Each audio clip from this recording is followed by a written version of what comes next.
Hello students, good afternoon. How are you बेटा? I hope आप सभी ठीक हैं। आज से हम अपनी क्लास 12 का कोर्स स्टार्ट कर रहे हैं। हम फिजिकल केमिस्ट्री से स्टार्ट करेंगे बेटा, जिसमें हमारी फर्स्ट यूनिट है सॉलिड स्टेट। ठीक है, देखिए हमने जूनियर क्लासेस में जनरल 3 स्टेट्स ऑफ मैटर हमने पढ़ी हैं, जिनके अंदर आता है आपका solid state, liquid state and the gaseous state. ठीक है, हमने जूनियर क्लासेस में देखा था कि जो सॉलिड होते हैं उनके particles these are very tightly packed, right?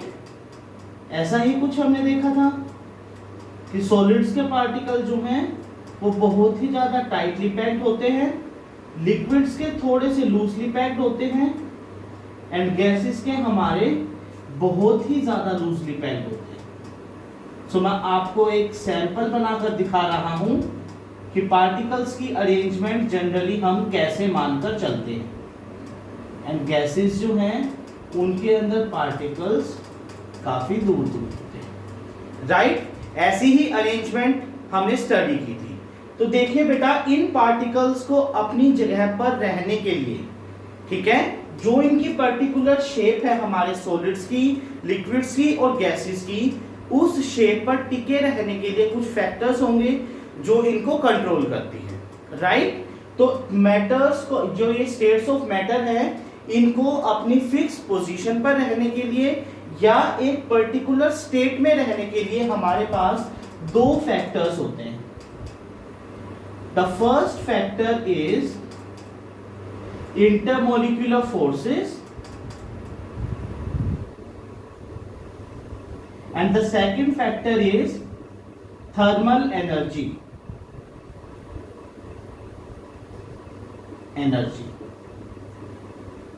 हमारे ये जो 2 फैक्टर्स होते हैं बेटा, ये फैक्टर्स हमारे कंट्रोल करते हैं हमारे स्टेट ऑफ मैटर के सेटअप को। एक तरीके से हम ये बोल सकते हैं कि कोई भी मैटर है वो सॉलिड स्टेट में होगा या फिर वो लिक्विड स्टेट में होगा या फिर वो गैसियस स्टेट में होगा। ये डिपेंड करता है इन 2 फैक्टर्स के ऊपर। ठीक है, सॉलिड्स के केस में जो इंटरमोलिक्यूलर फोर्स का मतलब होता है जो ये हमारे कॉन्स्टिट्यूएंट पार्टिकल्स हैं। ये कॉन्स्टिट्यूएंट पार्टिकल्स आपके मॉलिक्यूल्स भी हो सकते हैं, एटम्स भी हो सकते हैं या आयंस भी हो सकते हैं। आयंस मतलब चार्ज्ड पार्टिकल। कैटायन और एनायन 2 टाइप के आयंस होते हैं हमारे पास। जिनके ऊपर पॉजिटिव चार्ज होता है वो कैटायन बोला जाता है एंड जिनके ऊपर नेगेटिव चार्ज होता है उनको हम एनायन बोलते हैं, राइट? तो जो ये कॉन्स्टिट्यूएंट पार्टिकल्स हैं ये कोई भी हो सकते हैं। तो इनके बीच में जो फोर्स होती है जो इनको एक दूसरे के करीब रखती है, उसी फोर्स को हम इंटरमोलिक्यूलर फोर्स बोलते हैं। ठीक है, and second factor is thermal energy. Thermal energy का मतलब heat energy which is present in the surroundings. ठीक है, तो सॉलिड्स के केस में जो इंटरमोलिक्यूलर फोर्स होती है वो बेटा काफी हायर होती है in comparison to thermal energy. हम नॉर्मल कंडीशंस की बात कर रहे हैं। नॉर्मल कंडीशंस का मतलब हम उनको अपनी तरफ से कोई भी हीट एनर्जी वगैरह नहीं दे रहे। ठीक है, अब क्योंकि इंटरमोलिक्यूलर फोर्स ज्यादा होती है सॉलिड के पार्टिकल्स में, तो वो बिल्कुल टाइटली पैक्ड होते हैं एंड उनको सेपरेट करने के लिए, अब क्योंकि देखिए इन पार्टिकल्स के बीच में हमें कहीं भी स्पेस दिखाई नहीं दे रहा है, तो इनको अलग करने के लिए हमें थर्मल एनर्जी काफी ज्यादा अमाउंट में चाहिए है। ठीक है, एंड क्योंकि नॉर्मल कंडीशंस में इतनी थर्मल एनर्जी सराउंडिंग्स में अवेलेबल नहीं होती, इसीलिए जो मैटर है वो हमारा सॉलिड स्टेट में एग्जिस्ट कर सकता है। एंड अगर हम लो टेम्परेचर की बात करें, वहां पर जो थर्मल एनर्जी का फैक्टर है वो तो होता ही नहीं, बिल्कुल नेग्लिजिबल होता है। ठीक है, अब क्योंकि लो टेम्परेचर पे हीट तो है ही नहीं, जिसकी वजह से जो सॉलिड्स हैं उनके कॉन्स्टिट्यूएंट पार्टिकल्स की जो पोजीशन है वो कंप्लीटली फिक्स हो जाती है। फिक्स होने का मतलब है वो अपनी पोजीशन पे ऑसिलेट तो कर सकते हैं लेकिन वो अपनी पोजीशन को चेंज नहीं कर सकते। ठीक है, तो तब हमारी सॉलिड स्टेट आती है एग्जिस्टेंस में।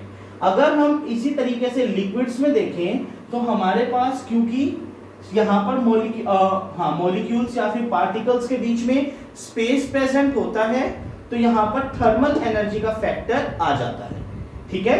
एंड गैसेस के केस में तो काफी दूर होते हैं हमारे पार्टिकल्स, जिसकी वजह से इंटरमोलिक्यूलर फोर्स बिल्कुल नेग्लिजिबल होती है, एंड ये जो पार्टिकल्स हैं ये एक दूसरे से काफी दूर ही रहते हैं, राइट। तो यहां से हम ये कंक्लूड करते हैं कि जो सॉलिड्स है उनके बीच में जो इंटरमोलिक्यूलर फोर्स होती है वो काफी स्ट्रॉन्ग होती है, जिसकी वजह से जो कॉन्स्टिट्यूएंट पार्टिकल्स हैं हमारे सॉलिड के, वो अपनी पोजीशन को फिक्स कर लेते हैं, एंड वो उस पोजीशन पे ऑसिलेट तो कर सकते हैं लेकिन अपनी पोजीशन को चेंज नहीं कर सकते अनटिल एंड अनलेस हम उनको बाहर से थर्मल एनर्जी प्रोवाइड करें, ठीक है। तो यहां से हम अपनी कुछ जनरल कैरेक्टरिस्टिक्स देखते हैं सॉलिड्स की। General characteristics of solids, general characteristics. सबसे फर्स्ट कैरेक्टरिस्टिक आती है,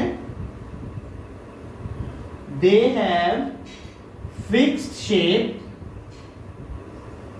and fixed volume, shape and fixed volume, ठीक है। क्योंकि जो पार्टिकल्स है वो मूव तो करेंगे ही नहीं, तो उनकी शेप भी चेंज नहीं होगी, एंड अगर शेप चेंज नहीं हो रही है तो जितनी वॉल्यूम में ये पार्टिकल्स अरेंज्ड है ये वॉल्यूम भी हमारी फिक्स ही रहती है, क्योंकि ये पार्टिकल्स मूवमेंट कर ही नहीं रहे, ठीक है। इसी फैक्टर की वजह से हमारी सेकंड प्रॉपर्टी होती है, solids are incompressible and rigid. Solids are incompressible and rigid. Rigid का मतलब स्टिफ होता है, मतलब ये फिक्स्ड शेप के होते हैं, ठीक है। थर्ड जनरल फीचर हम देख सकते हैं, they have strong intermolecular force. They have strong intermolecular force of attraction,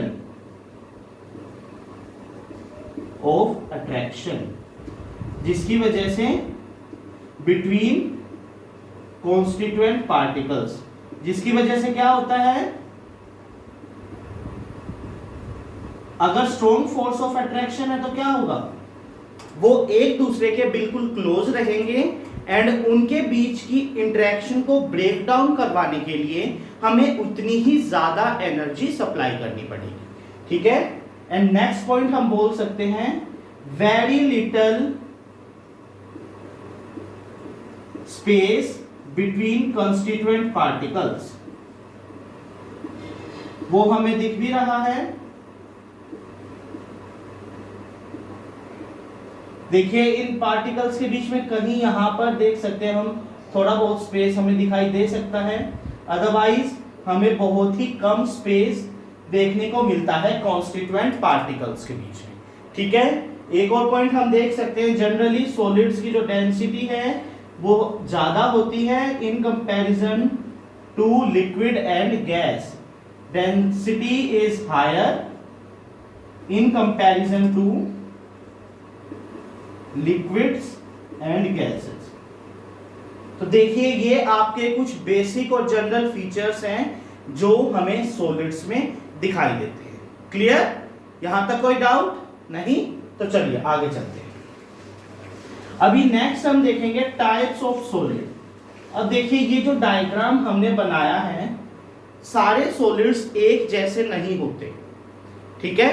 देखिए हम बात करते हैं, जैसे प्लास्टिक पॉलीबैग है, वो भी एक सॉलिड है। जो ये हमारे डोर या विंडोज हैं, ये भी एक सॉलिड है। जो हमारी इरेजर आती हैं, वो भी एक सॉलिड है। शॉर्पनर है, वो भी एक सॉलिड है। या फिर जो पाइप्स हमारे आते हैं, वो भी एक सॉलिड है।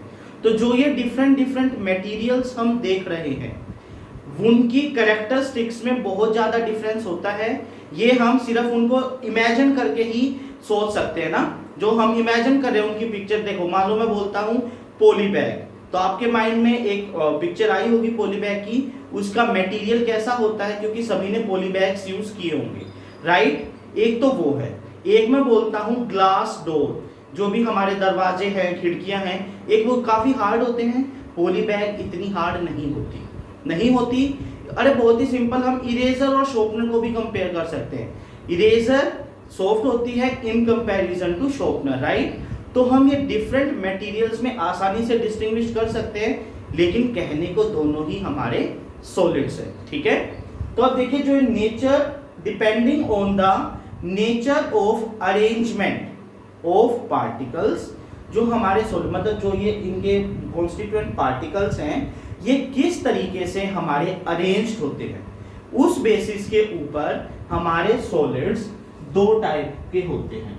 Solids on the basis of, OTBO means on the basis of arrangement of constituent particles।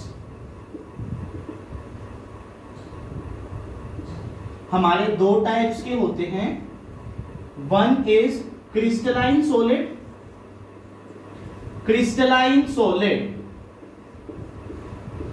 And second one is amorphous solid, ठीक है। जो अब हम इनके भी फीचर्स देखेंगे वन बाय वन, 4 से 5 फीचर्स तो जरूर देखेंगे हम।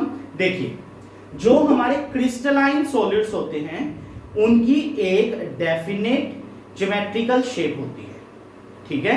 जो हमारे क्रिस्टलाइन सॉलिड्स होते हैं उनकी एक डेफिनेट ज्योमेट्रिकल शेप होती है, लेकिन जो अमोर्फस सॉलिड होते हैं उनकी हमारी इरेगुलर शेप होती है, कोई फिक्स्ड शेप नहीं होती, ठीक है। यही हमारा फर्स्ट पॉइंट होगा, डेफिनेट ज्योमेट्रिकल शेप, लेकिन क्रिस्टलाइन में इरेगुलर इन शेप।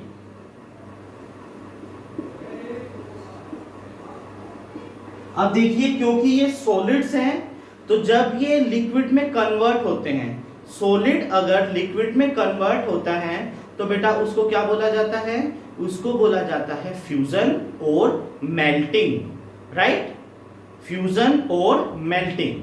तो जो हमारे क्रिस्टलाइन सॉलिड्स होते हैं उनका मेल्टिंग पॉइंट काफी शार्प और फिक्स्ड होता है, मतलब एक पर्टिकुलर टेम्परेचर पे वो क्या होंगे, हमारे लिक्विड्स में कन्वर्ट हो जाते हैं, ठीक है। लेकिन जो अमोर्फस सॉलिड्स होते हैं वो एक पूरी रेंज ऑफ टेम्परेचर पे धीरे धीरे मेल्ट होते हैं। धीरे धीरे मेल्ट होने का मतलब, फॉर एग्जांपल हम ले लेते हैं, मान लो कोई भी सॉलिड ए है, अगर वो क्रिस्टलाइन सॉलिड है तो उसका मेल्टिंग पॉइंट फिक्स होगा, एज इफ 175 डिग्रीज 145 डिग्रीज एक फिक्स टेम्परेचर है। लेकिन अगर कोई अमोर्फस सॉलिड है तो उसके मेल्टिंग पॉइंट की हम रेंज स्पेसिफाई करते हैं। रेंज स्पेसिफाई करने का मतलब लाइक कि हम बोल दें कि उसका मेल्टिंग पॉइंट है भाई 145 टू 149 डिग्री सेल्सियस। अब देखिए इनके बीच में हमारे 4 टेम्परेचर्स आ रहे हैं ना, तो टेम्परेचर तो फिक्स नहीं हुआ, लेकिन उसके केस में हम परफेक्ट बोल रहे थे कि 175 डिग्रीज है। तो ये होता है हमारा शार्प मेल्टिंग पॉइंट, ठीक है, क्योंकि ये फिक्स्ड वैल्यू है। लेकिन जो हमारे अमोर्फस सॉलिड्स होते हैं उनका शार्प मेल्टिंग पॉइंट नहीं होता, ठीक है। तो बेटा ये है हमारा second point for crystalline solids, sharp melting point, sharp melting point. And यहां पर हम लिखेंगे सोफन्स। सोफन्स का मतलब है कि ये धीरे धीरे सॉफ्ट होकर मेल्ट हो जाते हैं, ठीक है। Softens over a wide range of temperature, wide range of temperature. Next property हम सबसे बेसिक जो हमने बोला था, अरेंजमेंट ऑफ कॉन्स्टिट्यूएंट पार्टिकल्स। तो देखिए क्योंकि इसकी डेफिनेट ज्योमेट्रिकल शेप होती है तो क्रिस्टलाइन सॉलिड्स में हमारा लॉन्ग रेंज ऑर्डर होता है, long range order of arrangement. इसका क्या मतलब है कि जो हमारी रिपीटिंग यूनिट होगी सॉलिड्स के अंदर वो काफी लंबे स्पेस के अंदर बार बार रिपीट होती रहेगी। ठीक है, तो जो क्रिस्टलाइन सॉलिड्स होते हैं उनके अंदर होता है हमारा long range order of arrangement, order of arrangement. लेकिन जो अमोर्फस सॉलिड्स होते हैं उनके अंदर बहुत काफी मतलब स्पेसिफिक अरेंजमेंट हमें दिखाई नहीं देती, इसीलिए हम यहां पर लिखेंगे short range order, short range order. देखो इसको मैं डायग्रामेटिकली भी आपको समझाने की कोशिश करता हूं। देखिए जो हमारे क्रिस्टलाइन सॉलिड्स होते हैं, अगर मान लो हम उनकी अरेंजमेंट को कुछ इस तरीके से मान रहे हैं, ठीक है, तो देखिए ये आपका सॉलिड की एक लेयर है, ये हमारी सेकंड लेयर है, और मान लो ये आपका पूरा सॉलिड इस तरीके से, ठीक है। तो यहां पर देखिए ये परफेक्टली पूरा कंप्लीट कर रहा है, फर्स्ट लेयर भी, सेकंड लेयर भी पूरी कंप्लीट हो रही है हमारी, अब थर्ड लेयर भी ऐसे ही कंप्लीट हो रही है। तो इस तरीके से ये हमारा लॉन्ग रेंज ऑर्डर है, क्योंकि जो एक ही जो रिपीटिंग यूनिट है वो बार बार रिपीट होकर हमारा पूरा सॉलिड बनवा रही है। लेकिन अगर हम इसी अरेंजमेंट को अमोर्फस में देखेंगे तो वो हमें कुछ इस तरीके से दिखाई दे सकती है। जैसे मान लो हम मानते हैं फिर ये ऐसे हो जाएगी, फिर इस तरीके से हो सकती है, फिर ऐसे भी हो सकती है, राइट। तो कोई डेफिनेट पैटर्न हमें दिखाई नहीं देगा, ठीक है ना। यहां पर तो डेफिनेट पैटर्न था, लेकिन अमोर्फस के केस में कोई फिक्स्ड पैटर्न नहीं होता है, इसीलिए हम बोलते हैं short range order. Short range order क्यों? क्योंकि देखो यहां पर अरेंजमेंट है, फिर यहां पर डिस्टर्ब हो गई है, यहां पर अरेंजमेंट हो गई, फिर इतनी सी रह गई, बीच में फिर स्पेस आ गया, तो कंटिन्यूअसली रिपीट नहीं हो रही, इसीलिए हमारा शॉर्ट रेंज ऑर्डर होता है। क्लियर है। नेक्स्ट बेटा हम लेते हैं आइसोट्रोपी। ये एक स्पेसिफिक प्रॉपर्टी होती है आइसोट्रोपी। देखिए जो सॉलिड्स हैं उनकी हम कुछ फिजिकल क्वांटिटीज मेजर करते हैं। फिजिकल क्वांटिटीज हो सकती हैं, हमारा रेजिस्टेंस हो सकता है। रेजिस्टेंस आपने सुना होगा ना, जिसको हम किस में मेजर करते हैं? Resistance is measured in ohms. 10th class में ये वाला सिंबल पढ़ा होगा ना, ओम का, राइट। तो रेजिस्टेंस, इलेक्ट्रिकल रेजिस्टेंस को हम ओम में मेजर करते हैं। उसका मतलब क्या होता है? Resistance is the ability to oppose the flow of current, ठीक है। जो हमारा किसी भी मटेरियल में जब करंट फ्लो हो रहा है, वो प्रॉपर्टी जिससे कि करंट फ्लो को रोका जाता है, अपोज किया जाता है, वो हमारी रेजिस्टेंस होती है, ठीक है। ऐसे ही रिफ्रैक्टिव इंडेक्स भी आपने पढ़ा होगा ऑप्टिक्स में। तो जब हम इन प्रॉपर्टीज को मेजर करते हैं अलग अलग डायरेक्शन में, ठीक है, अलग अलग डायरेक्शन, जैसे ये अरेंजमेंट है हमारी, हम इसको इस तरफ से भी मेजर कर सकते हैं, हम इनको ऐसे भी मेजर कर सकते हैं, हम इनको ऐसे भी कर सकते हैं, ऐसे भी कर सकते हैं।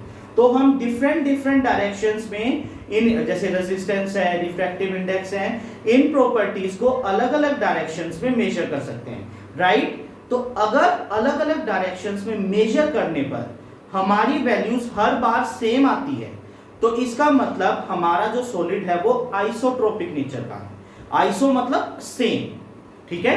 तो अगर इनकी वैल्यूज आपकी सेम आती है तो हमारा सॉलिड कैसा है? आइसोट्रोपिक है। लेकिन अगर सेम नहीं आती है तो वो एनाइसोट्रोपिक है, ठीक है। प्रॉपर्टी का मतलब समझ आया? अगर हमारी फिजिकल क्वांटिटीज जो हम मेजर कर रहे हैं उसकी वैल्यूज अलग अलग डायरेक्शंस में सेम आती है तो वो आइसोट्रोपिक बोला जाता है, ठीक है। एंड अगर वो वैल्यू डिफरेंट आती है तो वो एनाइसोट्रोपिक बोला जाता है, ठीक है। तो जो हमारे क्रिस्टलाइन सॉलिड्स होते हैं, these are anisotropic in nature. Anisotropic in nature का मतलब इनकी वैल्यूज जो है फिजिकल क्वांटिटीज की डिफरेंट आती है डिफरेंट डायरेक्शंस में। एंड जो हमारे अमोर्फस होते हैं, these are isotropic in nature. And last हम ले लेते हैं क्लीवेज प्रॉपर्टी। क्लीवेज, ठीक है। क्लीवेज का मतलब होता है जब आप किसी भी सॉलिड को या उसके सरफेस को काटते हैं यूजिंग अ शार्प नाइफ, ठीक है। तो जब हम किसी भी सॉलिड को काटते हैं, अगर काटने के बाद जो सरफेस आता है अगर वो बिल्कुल प्लेन और स्मूथ होता है, ठीक है, तो वो हमारा क्रिस्टलाइन सॉलिड है। लेकिन अगर सरफेस स्मूथ नहीं आता है, इरेगुलर सरफेस आता है, तो हमारा सॉलिड अमोर्फस होता है, ठीक है। तो क्लीवेज में क्या है, क्लीवेज करने के बाद क्रिस्टलाइन सॉलिड्स कैसे होते हैं, smooth and plane surface is observed, smooth and plane surface is observed on cleavage. Cleavage का मतलब क्या बताया, जब हम किसी भी मटेरियल को किसी शार्प नाइफ से कट करते हैं। एंड इसके केस में irregular and uneven surface is observed. Uneven का मतलब जो एक जैसा ना हो, surface is observed on cleavage. अब देखिए, क्योंकि हमारा जो मेल्टिंग पॉइंट है क्रिस्टलाइन सॉलिड्स का वो शार्प होता है, इसी रीजन की वजह से बेटा जो इसकी हीट ऑफ फ्यूजन है, हीट ऑफ फ्यूजन क्या होता है, amount of heat required to convert 1 kilogram of solid into liquid at atmospheric pressure at its melting point. आपने 9th क्लास में ये कॉन्सेप्ट पढ़ा होगा, latent heat of fusion and latent heat of vaporization. ये वही हीट ऑफ फ्यूजन है, ठीक है, जिसमें ये हीट ऑफ फ्यूजन हमारी उस हीट की वैल्यू होती है जो हमें किस चीज के लिए चाहिए है, 1 किलोग्राम सॉलिड को लिक्विड में कन्वर्ट करने के लिए चाहिए है eight atmospheric pressure at its melting point. तो अब क्योंकि मेल्टिंग पॉइंट शार्प है, तो हीट ऑफ फ्यूजन जो है उसकी वैल्यू भी हमारी काफी क्या होती है, डेफिनेट होती है, डेफिनेट या फिर फिक्स्ड होती है, ठीक है। लेकिन जो हमारी अमोर्फस सॉलिड्स होते हैं उनकी हीट ऑफ फ्यूजन डेफिनेट नहीं होती, नॉट डेफिनेट, ठीक है। जिस तरीके से उसका मेल्टिंग पॉइंट वेरी करता है, उसी तरीके से हीट ऑफ फ्यूजन भी वेरी करती है। क्लियर। इसके लिए हम एग्जांपल ले सकते हैं, हमारा NaCl है, क्वार्ट्ज है, ठीक है ना। एंड अमोर्फस के तो बहुत सारे हैं, क्वार्ट्ज ग्लास है, रबर है, प्लास्टिक्स है, ये सारे के सारे हमारे अमोर्फस सॉलिड्स के एग्जांपल हैं। तो बेटा आज हमने 2 बहुत ही सिंपल से टॉपिक किए हैं, general characteristics of solid state and types of solid, मतलब क्रिस्टलाइन एंड अमोर्फस सॉलिड और उनकी कैरेक्टरिस्टिक्स। अगर इन 2 टॉपिक्स में आपको कोई डाउट है तो कमेंट बॉक्स में जाकर मेरे साथ जरूर शेयर कीजिए।